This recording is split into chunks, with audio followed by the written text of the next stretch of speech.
When you call 911, it goes to city dispatch. The dispatcher then sends the fire alert to the fire station through this machine. However, sometimes the fire stations aren't getting those alerts. A charred, empty home, a reminder of things lost for Della Cole. I just couldn't believe it, and all I was thinking was, get the dogs out. 2 of her dogs made it, but her Chihuahua, Baby, wasn't so lucky. She says thanks to firefighters, it wasn't worse. Them getting there as fast as they did, it kept the other house to the south of me from catching on fire. Getting there quickly is just what firefighters strive to do. While firefighters weren't delayed getting to Della's home, What's the address of your emergency? some firefighters are concerned a recent change in dispatch software is causing delays. Here's the issue. The city spent $1.9 million on this state-of-the-art dispatch software system. It's called CAD.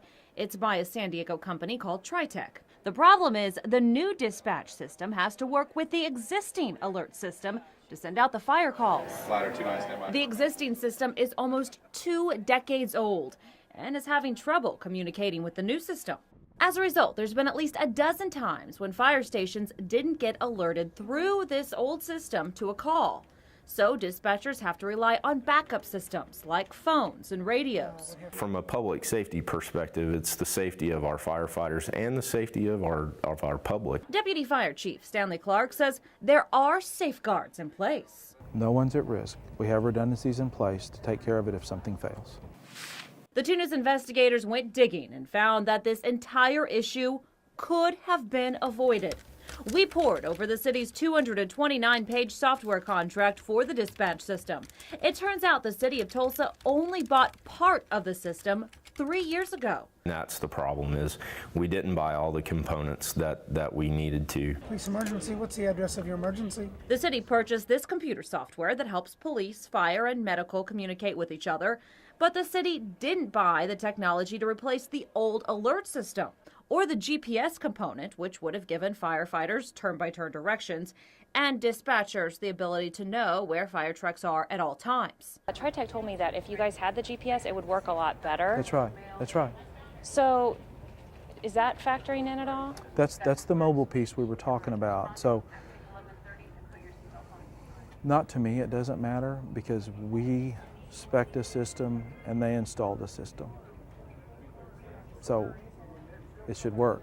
Clark says the city didn't buy the entire package because it didn't have the money. GPS and upgrade station alerts would cost at least $3 million. We took the cost issue to Tulsa City Councilor Phil Lakin. He says the city doesn't have the money and may not for years to come. So he says it's Tritech's responsibility to make its software work with the city's old system. Tritech sold us something that they told us would work with the Zetron boxes. So we have to hold Tritech accountable for making their software work. According to Tritech's contract, they do provide assistance with software problems after installations. We talked to Tritech's CEO. He didn't want to go on camera, but sent us an email saying the system continues to work very well. Firefighters we talked to aren't convinced and say they still rely on backup communication.